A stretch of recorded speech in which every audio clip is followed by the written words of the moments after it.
कि जीवन भर याद रखबू।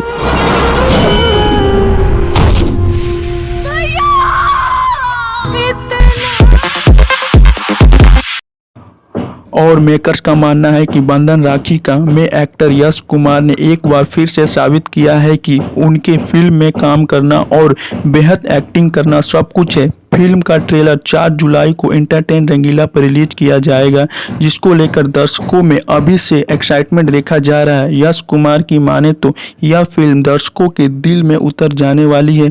इसकी एक झलक आज रिलीज हुई फिल्म के पोस्ट लुक में आपको मिल जाएगी।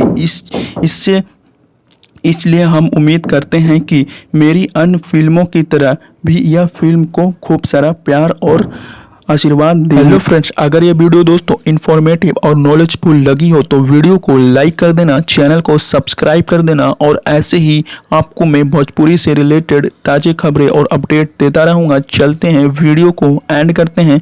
Thank you for watching.